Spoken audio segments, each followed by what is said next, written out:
hello everyone, and thank you for joining us wherever you may be in the world right now. We're very, very excited to have you with us for this event, building a $2 billion skyscraper from home. Thank you very much for Bluebeam, to Bluebeam for partnering with us on this event. It's fantastic to be working with them. So today we are following on from the release of the B1M's documentary, Building a $2 billion Skyscraper from Home yesterday. I'm Fred Mills, I'm co-founder of the B1M. I'm going to be hosting today's webinar. We are going to have an exclusive chat with the project team, so we're going to dig into a bit more detail and get a bit more information around this remarkable project and how it's been built in the face of such adversity. We are going to take your questions, so I'm going to do a bit of an overview of the project first for those people who haven't had a chance yet to watch the B1M video, just to give you a bit of background. Then we're going to have a bit of some initial questions with our panelists. We will then go into taking your questions, and we'll open the Q&A to the floor. So do get your questions coming in. If you use the Q&A feature on Zoom, that would be fantastic. And you can join them on social media as well. You can see the hashtag on screen there, hashtag skyscraper from home, nice and original, hopefully straightforward and not too complicated to follow. So without further ado, let's introduce our panelists. So I'm Fred Mills, I'm co-founder of the B1M. B1M is the world's largest, most subscribed to video channel for construction, and we love telling stories about great construction projects around the world in a cool and engaging format, and this is certainly one of those projects, so it's fantastic to be working with Bluebeam and the team at Crown Sydney. We then have Heike Hessenberger from Bates Smarts, who's the delivery architect on the project, working with Wilkinson Air. Kelly Furtado, who is the country manager from Bluebeam for Australia, and also Nick Smith on the engineering side, working for Robert Bird Group. I'm going to let them introduce themselves briefly, because they'll do a much better job than I will. Good morning, Heike. Thank you for joining us. Hey, how you going? Can you tell us a bit about your role in the project? So I've joined Bates Smart 3 years ago, in particular for this Crown Casino project. And I started when we headed out on site. So my role was predominantly looking after the service coordination. So a lot of concrete works and any service related. That's why a good relationship with Nick. We've spent a lot of time together. Yeah, a lot of coordination. Yeah, and it's now going very, very fast towards the end. Thank you so much for joining us this morning. Nick, can you give us an overview about your role on the project?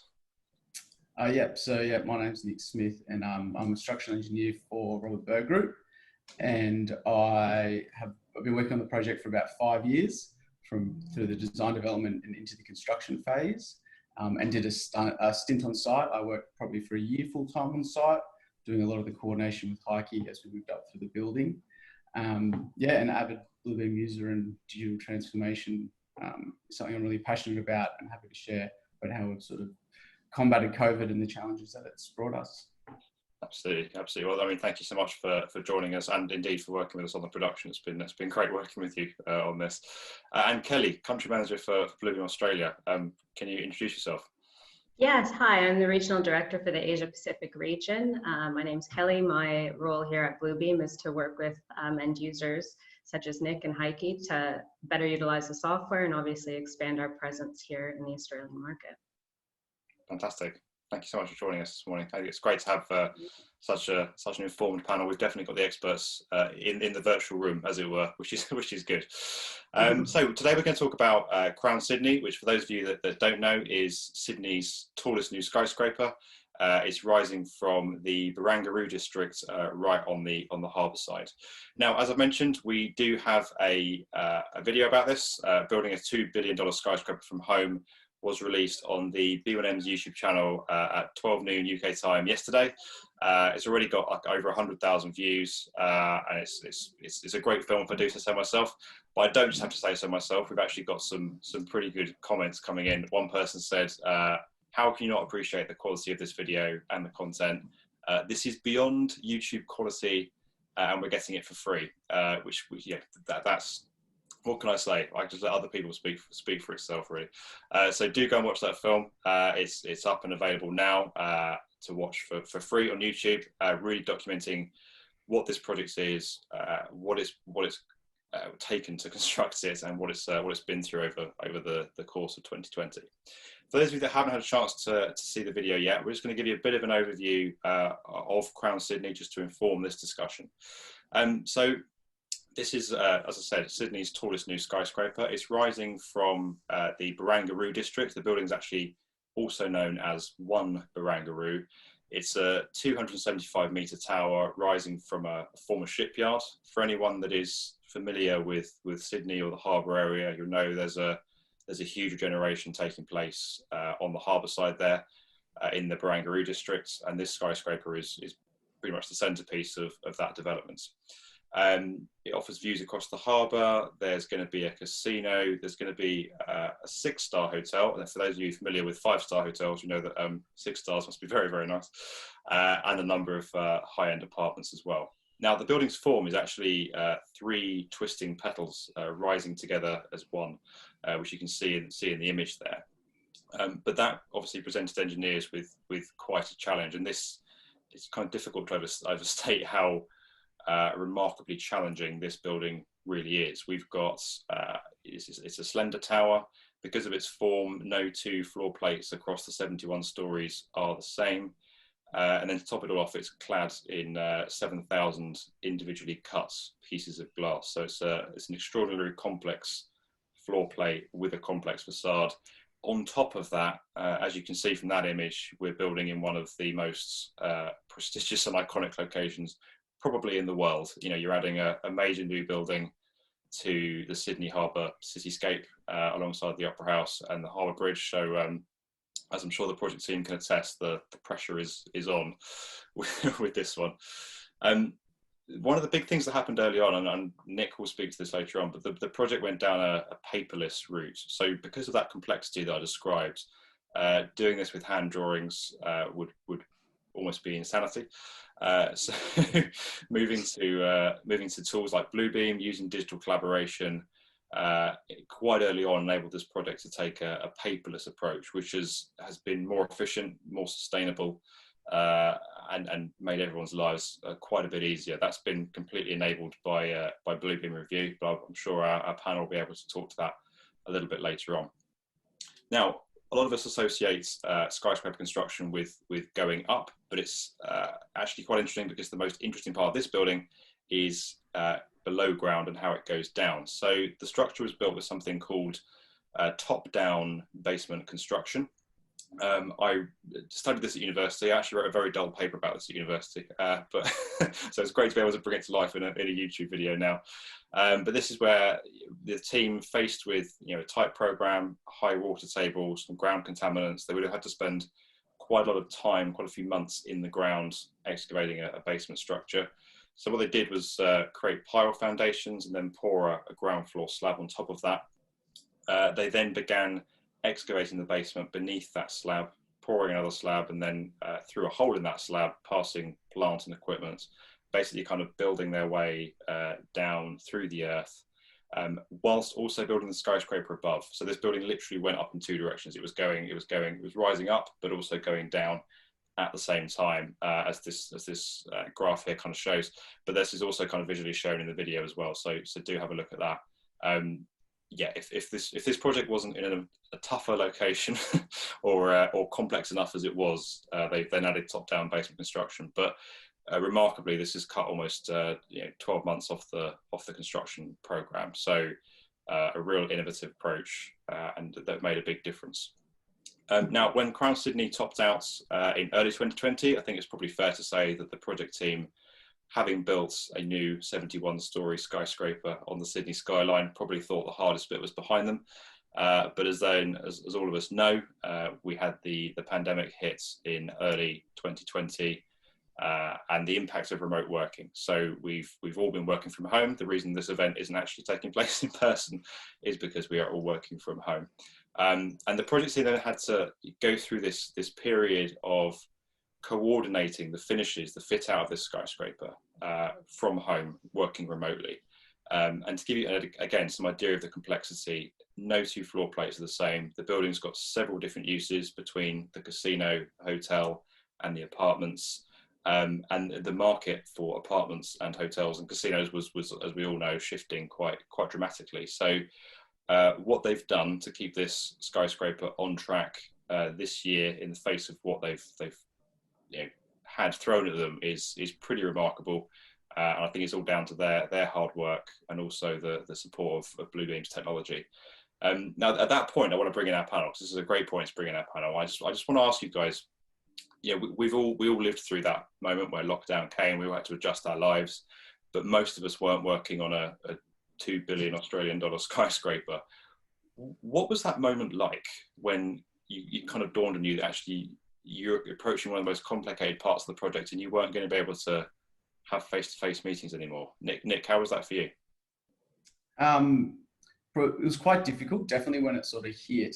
And one thing, as we were finishing off the tail when COVID hit, as the building gets smaller, they actually also build it quicker. And the Lend Lease teams, the main contractor, and Crown made sure they were able to still complete the construction. So it was getting built quicker and everybody had to go work from home. So there was definitely a lot of, you lose that face-to-face and that human interaction, which probably, I think technically, we probably thought we were going to be, once we got our bearings and thought we were going to be capable, there was that loss of human interaction, which definitely played a part in breaking, and having non-face-to-face meetings. Definitely. I mean, Heike, how was that from the architectural side as well? What was that like?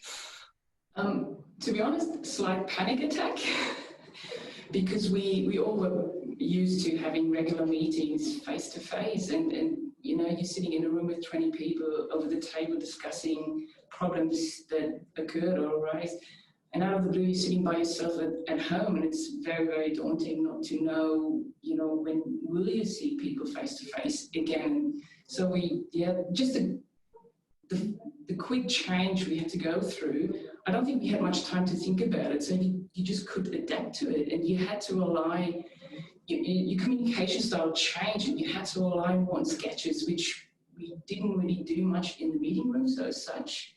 So yeah, it was kind of a bit of a different beast, and again, it happened fast, so no time to worry, just doing. Absolutely.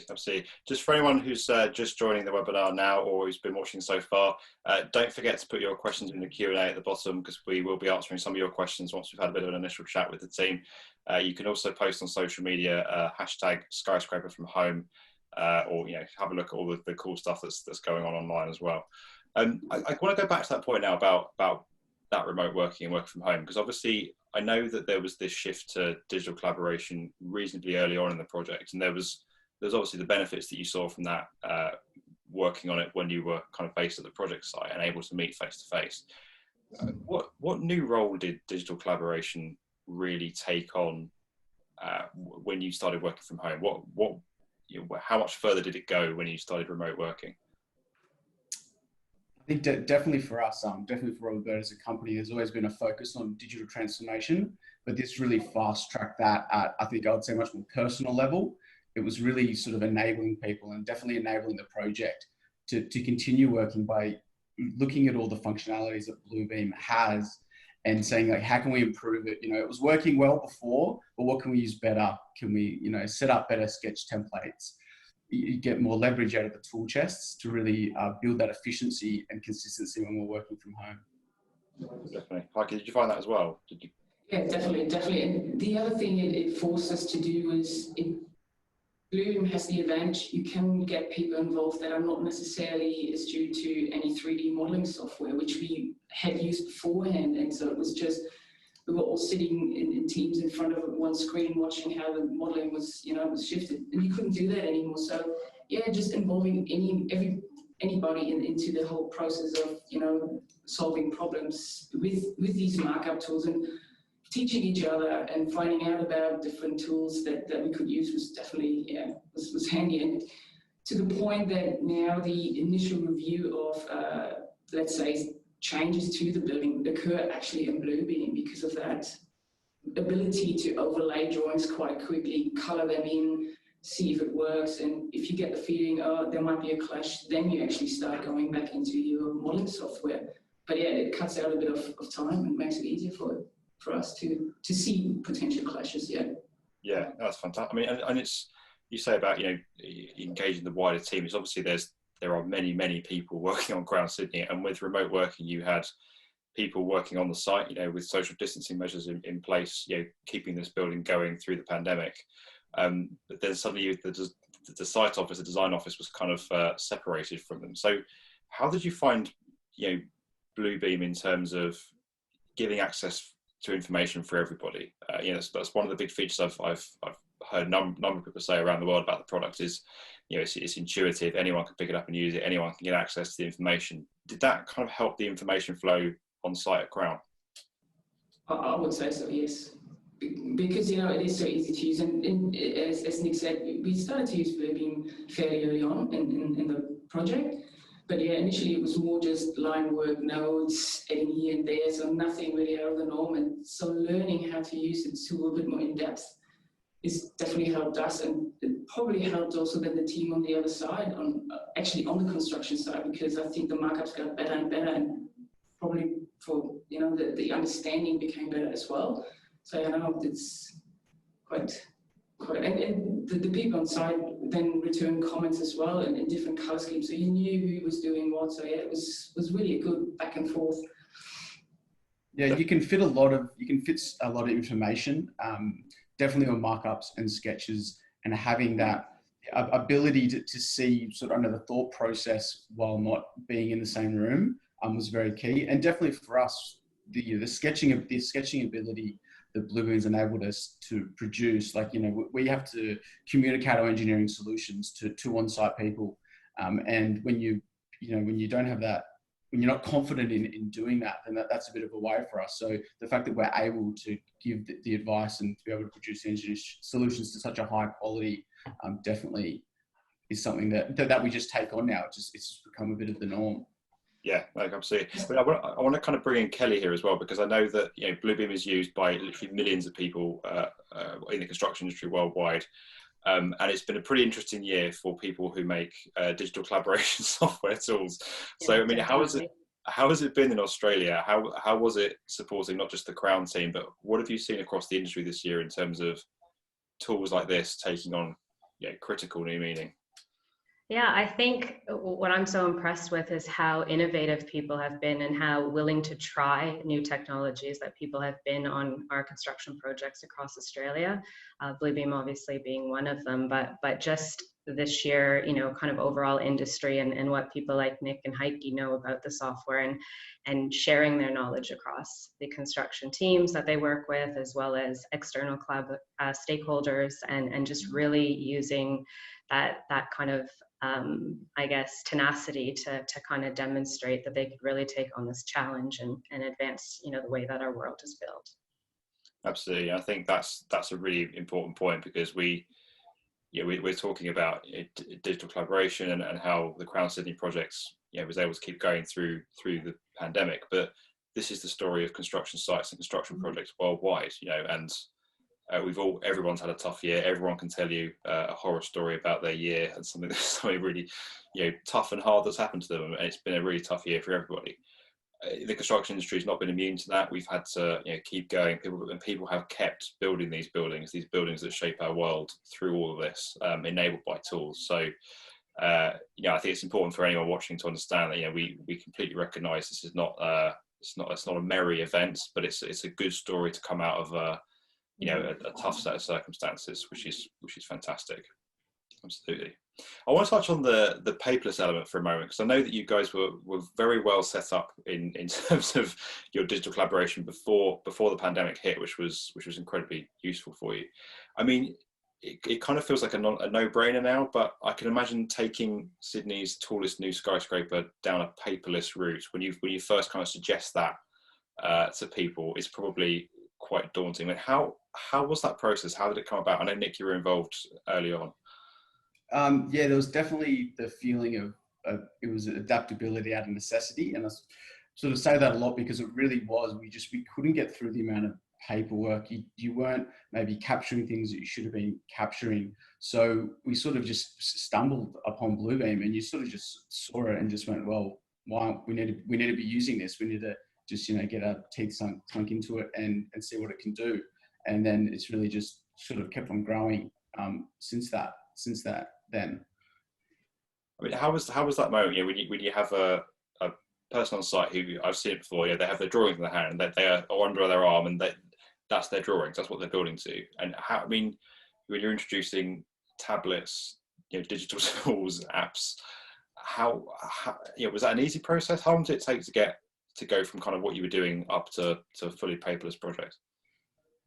Oh God, you know, we always talk about it. I suppose we talk about it before and after Bluebeam, because I've got this like quite good shot of my boss, Dennis, who was my mentor and manager on Crown. And we've got an old shot before he discovered Bluebeam, and then when the team discovered Bluebeam, and obviously there's no boxes. And I suppose it was quite a slow process, but we definitely we just had to do it. And definitely when we got to site, you know, you'd be giving them, they'll be looking at sketches on the iPad, and they're drawing quality. And that was the real telltale sign for us that, you know, this is what we have to keep doing. Because once you give them that high quality, they don't want to be going back. You know, that's what they expect, and it's something that you're able to provide them. Yeah, absolutely. You can see the benefits of it. I mean, Kelly, this is something that I know. Sorry, I've just cut out. Nick refers to it as kind of almost like BC and AD in terms of like. It's nice that Nick kind of refers to it as kind of BC and AD. I was just saying in terms of you know, before Bluebeam and after Bluebeam. So what has this paperless journey been like on other projects around the world? And I know this is something Bluebeam are pushing towards. How has the paperless journey really been accelerated in 2020? What we're starting to find is, as I mentioned before, like people are just being very, very curious about technology. They're asking questions and challenging the status quo on how they do things because they have to. And I think what people are starting to find is that they can sort of get that journey and obviously reach out to people and technology companies that can help and can bring solutions to life for them, and obviously help them across that journey with a paperless approach, as we do. And I think, you know, and I think that it's just been really great to watch people just learn and adapt to what the challenges that they're facing today. Absolutely. I mean, as I said earlier, it sounds almost common sense now, but I've worked on construction projects using paper-based systems, and that horror story of you having one thing in the office and people on site having a different piece of information and something's being built differently. I mean, that was over 10 years ago. That affected me now, but I've been in that meeting where we've all realised that we built the wrong thing. So not to a bad extent, I shouldn't say. It wasn't too much concrete poured. But anyone who works in construction will know that the power of digital collaboration is fantastic, but also, you know, to go fully paperless with it, I think you're getting the real benefits, which is fantastic. I guess going back to the year that is 2020, what was the single toughest moment that you found? What was the biggest challenge that you found in terms of, you know, whether it was coordination or a part of the project or communicating? What was the hardest bit? Hopefully not this webinar. I have to say, you know, you mentioned the topping out earlier, and that was slightly delayed. And it was happening actually in the middle of the lockdown. So not being able to witness some of these milestones with a team you have worked with for many, many years was quite, a bit disappointing, but something, you know, you had to, you know, accept. But yeah, that was probably the hardest bit, to see the building growing and you just not being able to be out there and be more participant in the whole process. I think that was tough to watch. So Nick, how about yourself? Yeah, definitely the topping out to actually get it done. There's such a big push, and for those involved knows it was pretty stressful. 7 days, but it was quite difficult. And because it was in the midst of this chaos, you know, the office isn't the way the office is, the interactions aren't there, and then, you know, everyone's getting pushed in their own teams as well in Crown, while everyone's worried about sort of the big picture stuff. So, you know, you definitely felt sometimes that you were just getting through it, and all of a sudden it was just everyone was just trying to get to the end of COVID without really appreciating what we sort of accomplished in COVID. And obviously now we look back and we sort of say it, but at the time it was definitely, there was a few hard weeks in there. Yeah, absolutely. Yeah, I mean, Kelly, from your side as well, from Bluebeam's perspective, what's been the toughest part of 2020 from your side? Be interesting to hear. I think the toughest part for me, especially, looking after the Water Asia Pacific region, was the sheer difference on what we experienced here in Australia and what some of the, stakeholders that we work with in the Philippines and other parts of Southeast Asia that we rely on for drafting services, having to work from home and not having the basic internet, to be able to do that. As well as, access to computers and that kind of infrastructure at home. So just seeing that kind of widespread kind of experience in different parts of the world was challenging, I think, for me from a technology provider. So, yeah, of course. For anyone who's just joining or is still watching us, thank you for joining. Do put your comments in the Q&A. We're going to move to your Q&A shortly, so you'll be able to ask myself and the team here anything you want to about this project. Before we do that, just one last question from me. What advice would you give to other people in a similar situation? There are other large projects, other mega projects, but also many small projects being built around the world. For people who've kind of found this year incredibly tough, either projects been delayed, they haven't actually started on those projects yet, or projects are on hold, or they're kind of grappling with a lot of these challenges we're talking about. What's the one piece of advice you'd give them going forward? I suppose from more the digital aspect, definitely what I've found is sort of be curious, and internally, definitely in companies, communicate. If you're doing these initiatives, if you're finding these new ways to do things, definitely talk about them. And it's even more important now we're all working remotely. But so often I see, little silos of people doing, coming up with these great ideas, and I'm like, you guys just need to just talk, and then it really flourishes, and you really sort of get the majority of people really buying into it. So I think, and then just I really enjoy the Bluebeam community. We do so much with the Russell Bunn and the Bluebeam user group. He just the amount of times I've gone to our catch-ups and I've had a problem and I've gone, hey guys, I've got this problem. How do you think we could solve it? What would you do? And you're talking to people there from architectural backgrounds, services backgrounds, and it's not just engineering problems. It's these things that you can get what they're doing to solve one problem and use it to solve yours. And there's just a vast amount of, I would say, knowledge out there that's just freely shared because of how giving the community is.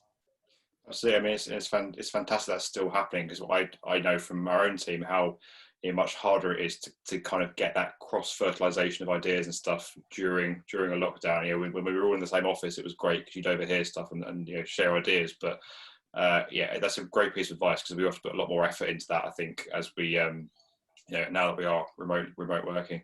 Heike, for you, what advice would you give to people watching? So before that, I hadn't really done much in a sense of Bluebeam and stuff. So I would say just have that quiet moment of panic, but then really embrace it and break the task down, speak to the people that could help you. I think what Nick was mentioning, the collaboration with other people, asking questions. Don't dwell on something if you don't know. Just go out there and ask someone. You will receive the help, and that's probably just don't feel you're alone, because as they always say, we're all in this together. Yeah, that's a great point. As I said earlier, the whole construction industry worldwide is impacted by this. This isn't a local issue to one country. So great advice. Kelly, what about from the software side?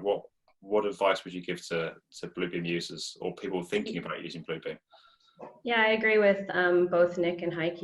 Just have that quiet panic, moment, and then just embrace the change and look for innovative ways to work and especially collaborate across the people you work with. Because I think when we share ideas and we we challenge the status quo, we can really, you know, kind of look for new ways to work and the way we approach our work. And I also think, you know, from not being selfish or biased, I guess, from a Bluebeam perspective, but challenge your technology providers to deliver more for you, because we are in a digital transformation sort of phase of the world. And part of, you know, kind of our evolution as technology providers is listening to what you guys and our customers on these projects have to say, so that we can deliver technology and solutions that work for the industry and the roles that you play in it. Sorry, yeah, that just reminded me, talking about the challenge in the status quo. We always found there was resilience to us sort of taking up these ideas. I just remember, you know, everyone say, oh, I could do a hand sketch quicker, right? I could do a hand sketch and do that. And I'd say, maybe you could do a hand sketch better, but I'm going to have 10 comments back from you. And I used to like think that way, and I'd do my hand sketch, and then he would come back with 2 comments. Then I would scan it in and mark it up in Bluebeam. And I'm like, it's the way forward. Like, it might work well for that one little scenario. So I think it's real trying to get, definitely if you're young or just entering the industry, you're not beholden to anything. You have no preset ideas, and you can really just go out and just show them what sort of, I don't know, what we're all doing now, what the new way forward is.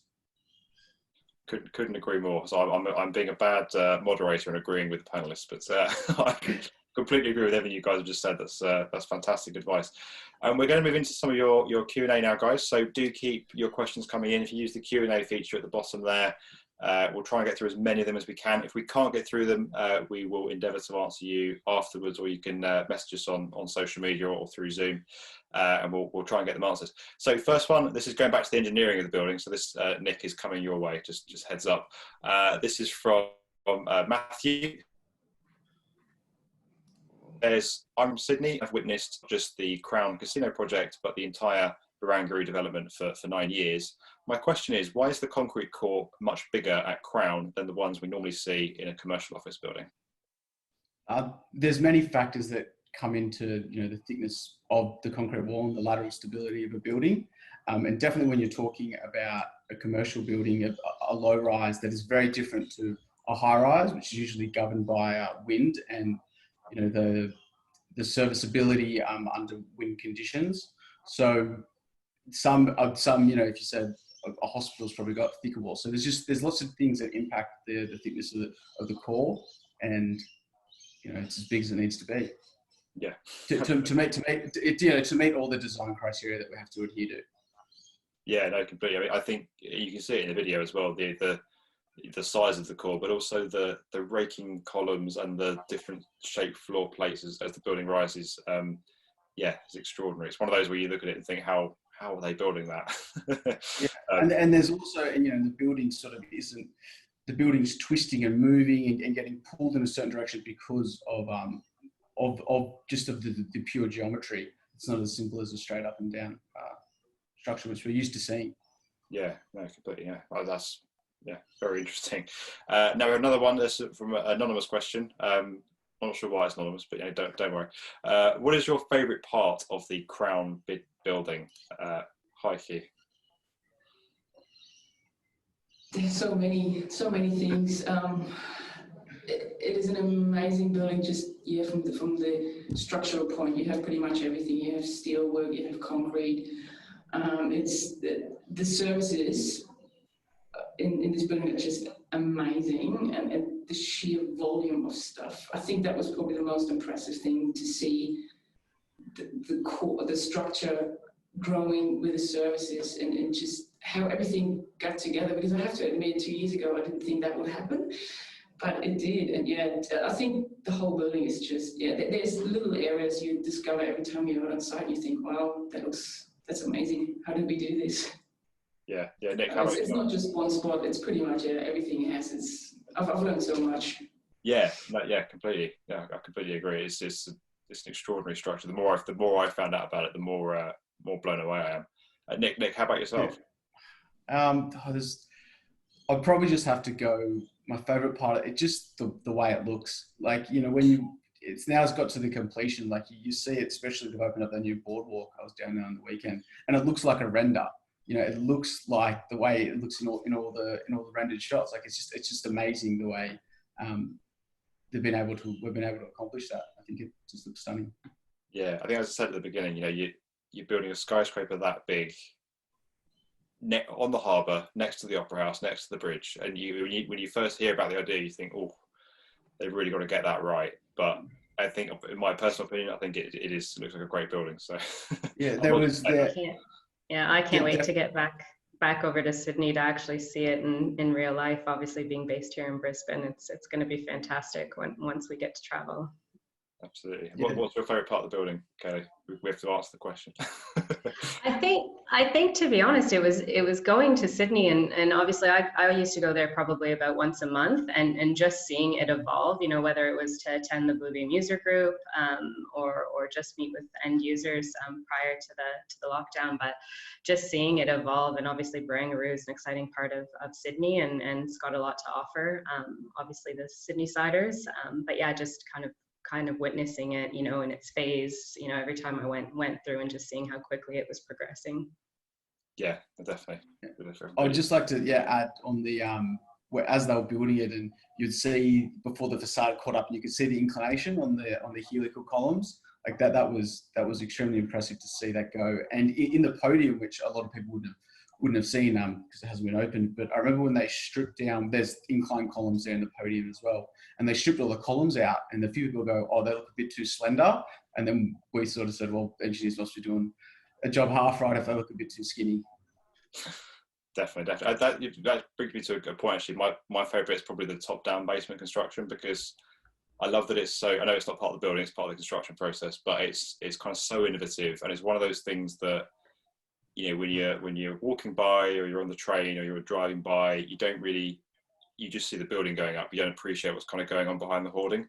I guess that's kind of why I love doing what I do with the videos and stuff, because you get to tell that story and show people, just what's happened there. I think to do that under a skyscraper that big, right on the harbour side, is mind blowing. Lovely bit of engineering. Yeah, I'm probably just going to add, because that's an important point, all the temporary works that have actually gone into the building as well, because these inclined columns in the podium, in this composite side, it's all out of balance as they build it. So there's a whole lot of erection stress analysis, and making sure it's not going to topple down when they're building it. All the crane removal strategy. There was the 5 different cranes just to get down off the top of the building, as well as all the temporary works due to the top down construction. It was like the amount of knowledge that we gained from just doing that has been immense. Yeah, a big shout out on behalf of me and everyone, really, to the temporary works engineers and the job that they do, because they are the unsung heroes of the construction industry. Because you never see it. Yeah, I know, exactly. But they've done a good job in that case. Right, we're going to get through your questions quickly, we promise, guys. Now, which part of the design was most difficult to solve when you guys were working remotely? Just one part thereafter.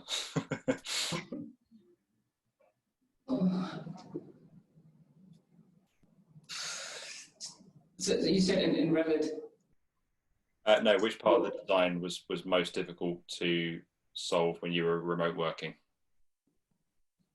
Oh God, there were so many things happening at once.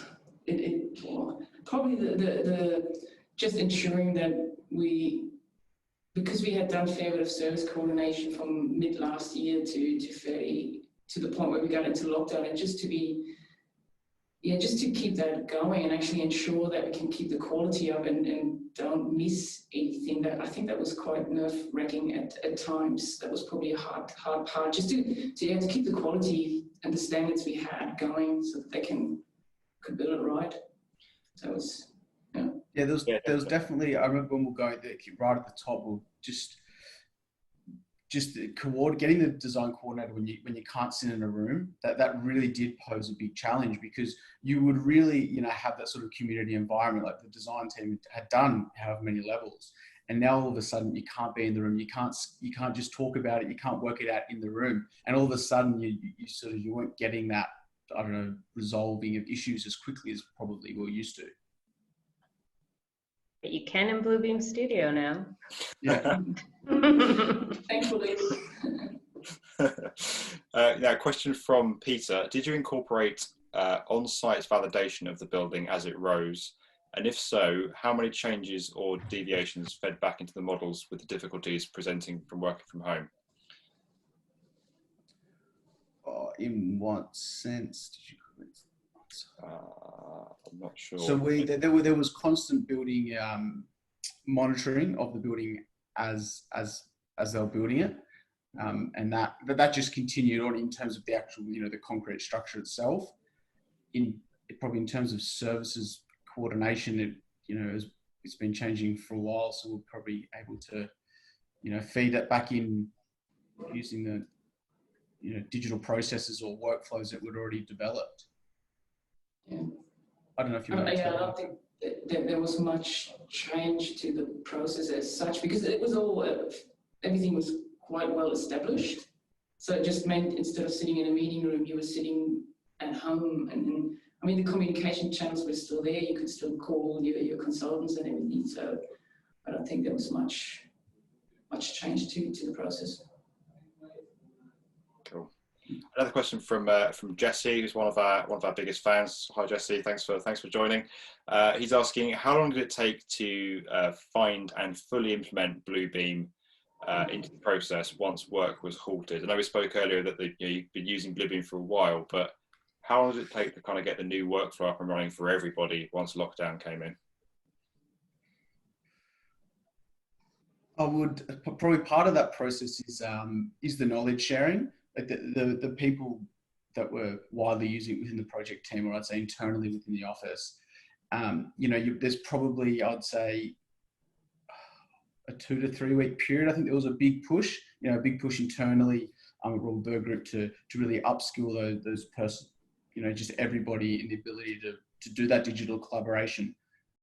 And there's definitely you've got to be a bit persistent with it, and you really got to just show people the ropes, and then they get it pretty quickly. That's my experience. There's actually a really good follow-up question to this as well. Who was charged with onboarding this new approach using Bluebeam to all the relevant teams? What strategies did they use to keep up momentum and motivation, especially when these hurdles have been encountered? Golden question that I think affects every digital champion and every construction site around the world. So for me personally, it was actually a bit of the opposite. Once, when you're in the office, everyone goes, "This is a really cool tool," and yeah, we can see the benefit of it. As soon as everyone went home, all of a sudden people are reaching out, going, "Oh, how do I do this? How do I do that? Have you got that template?" and all that. So there was a bit of the opposite. All of a sudden, everybody wanted to know how to do it, and then it was just the constant communication and just having little training sessions. I think there was a lot of internal Bluebeam trainings organised as well to really just get that base level of skill up.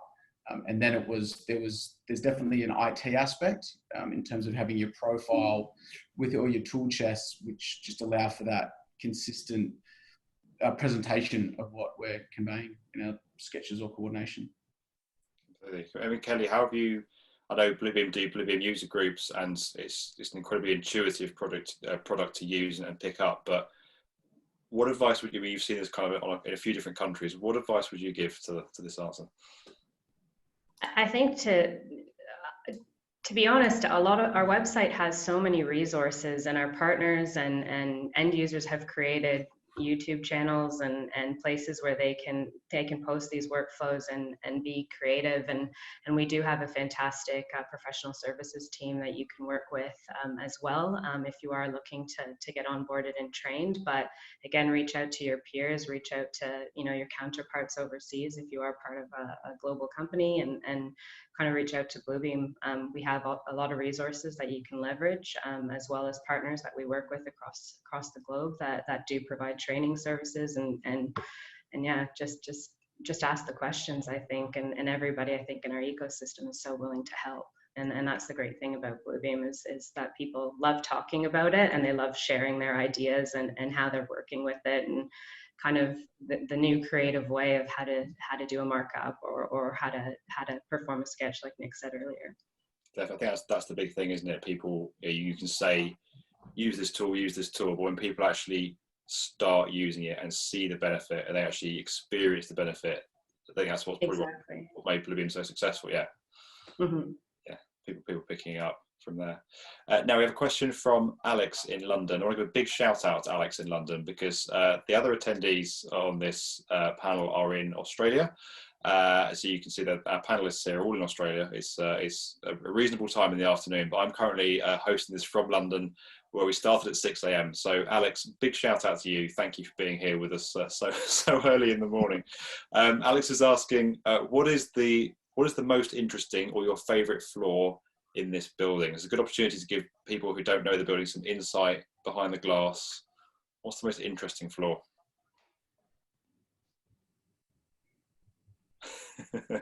Oh, For me, outside of the architectural perspective, it's probably the top floor where you have the BMU garage plus the tune mesh stamper, and just how it all got together and how big items actually are and how they go up to the top of this building. It's amazing. Yeah, it's probably one of my favorite parts. And before the facade got up there, it was actually an awesome view as well. Yeah, good answer. I'm probably going to go down the podium, have you think about it. There's probably level 2 or 3 in the podium if you look across the whole expanse of it. You know, from an engineering perspective, a lot of it you know will probably never be seen again. But we had some tricky hanging columns. The 2 of the helical columns from the tower made at a junction. So there's a huge transition detail there. There's a 20-meter long composite 2-meter deep girder spanning across some of the gaming floors. So, you know, there's some hidden engineering little gems in there, which hopefully, I don't know, in the future we'll be able to talk about in more detail. That's a company I'm saying. Yeah, definitely. Yeah, it's a really interesting insight. I agree with Heike. I think getting some of those pieces of kit to where they are. Tuned mass dampers just continually blow my mind. The scale of them, the weight of them, and where you're putting them is just like, one of the coolest bits of construction. So definitely. We have another question here from Dan. Dan Pitkins, a great supporter of B1M. Hello, Dan. Thanks for watching. Dan is saying, following the success of this project, has the panel now seen more engagement from all levels of their organisations to use the full range of services that online collaboration tools like Bluebeam offer from the very start of a project, and even in the scenario where people start to come back to the office environment?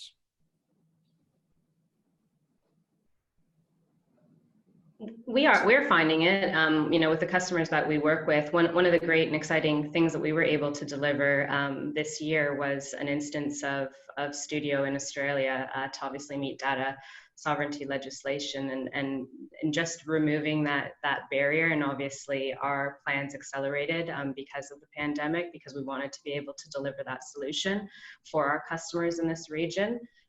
We've started to see kind of that adoption and obviously, just getting people really, really excited to collaborate and bring that back into the office when they are able to return to office or return to site.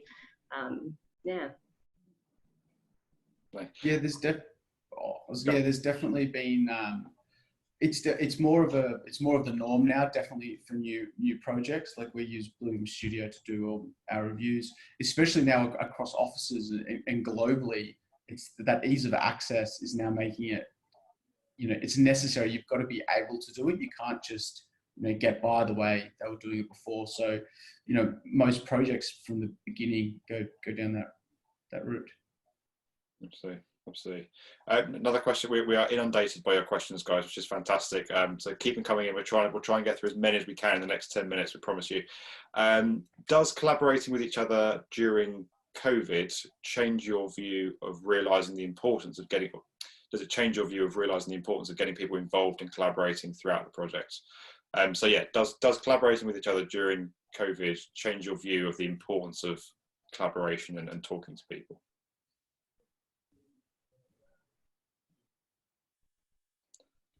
I mean, it's important. It's an important fact to start with. I mean, you need to collaborate. You need to be able to clearly communicate your ideas and what you want to get across. So it may have intensified due to the lockdown because there were definitely more sketches, more phone calls because of not being able to sit in one room and resolve it.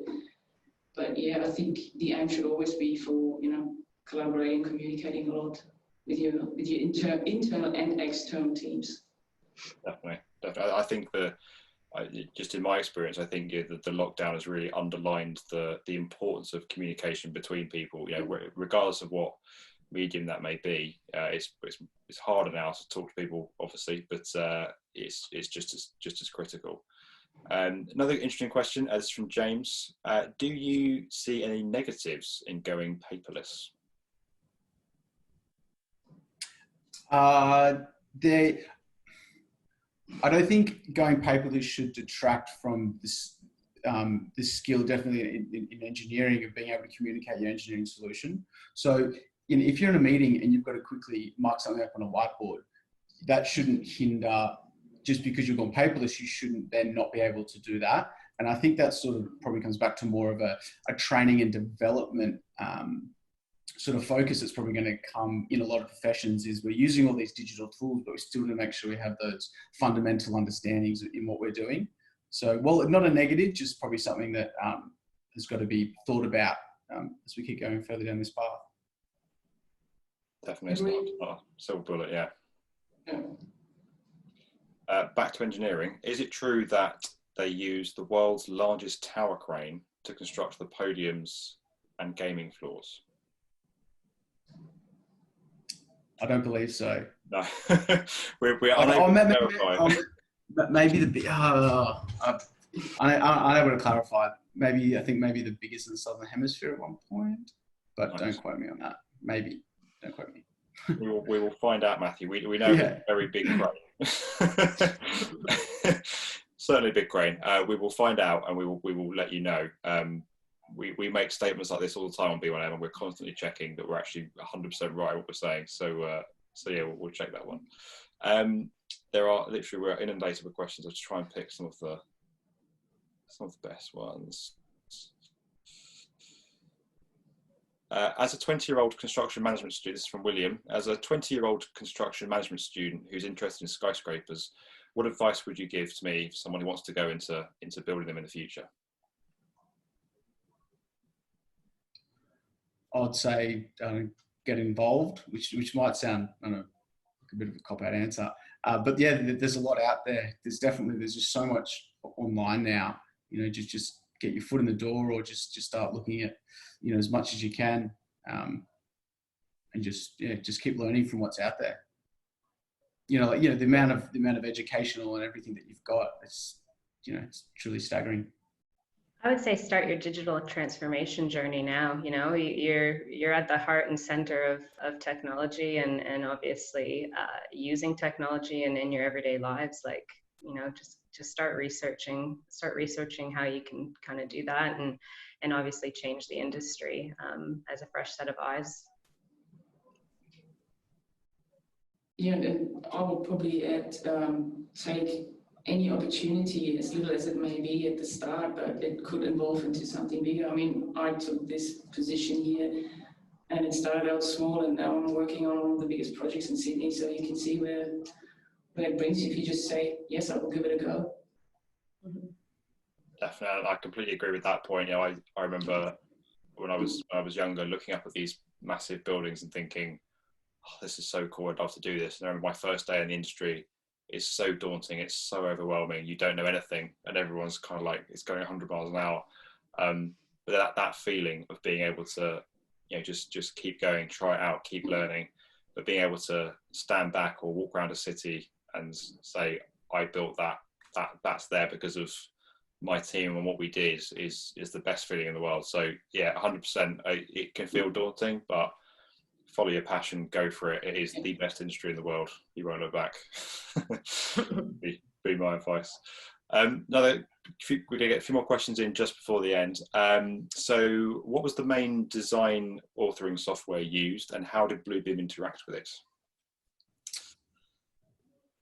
Interesting question. So what was that? The main which one? What was the main design authoring software used for the architectural design or structural design, and how did Bluebeam interact with it? See, I think from what I could see that there's a bigger team behind the architectural drafting. There were various programs, and I mean, from memory. So we used Revit, but again, there were other 3D softwares because the facade was quite complicated, and they just, depending on the format they were exported, they fit in quite well with the Revit tool. But again, I'm not a BIM manager. It's a bit beyond my expertise, but it worked out well, not smoothless all the time, but yeah, it's tricky. Yeah, tricky. Yeah, we're Revit, definitely Revit based as a drafting team. How it interacts with Bluebeam, but there was plenty of times you're not going to be able to open up the Revit model on your computer in a meeting. Like, that's going to what Harker said about much earlier in the meeting. You just didn't have that ability to do that, like the software, let alone having access to the model. So it was a lot of the time, that's where a lot of the, say, the official, the models would come from, or the drawings would come from, and then we'll take those out and either use the 3D capabilities in Bluebeam or just marking up drawings and sketches. Definitely. It's a quick question to answer here. Fred, will you be visiting Crown when it's finished, when you can get over here safely, of course? 100% yes. This event was originally planned to be in Australia before the pandemic, but we actually have a venue deposit booked and paid for. So I'm coming to Australia. I'm coming to see you guys. Can't wait. Hopefully you'll be there and hopefully get a chance to go for a drink in the Crown Sydney Casino, which would be nice. And Nick and Heike can give you a tour. Absolutely. Yeah. Definitely. Come in. How can you get Bluebeam into education for young engineering students, and is there a place for it? Yeah, well, it's available. We have an academic program. If you go to our website and just search for academic, you can get a license as a student if you're in an architectural engineering or construction program. Just reach out to our team. The contact details will be listed on there, and you'll get a license at no cost. Fantastic. I would also say if you're a professor as well or teaching, you can also introduce it into your curriculum, and we'll support you to make that happen. Yeah, I've opened up Bluebeam in other industries, and everyone goes, "What's that?" And you're like, "You should check it out."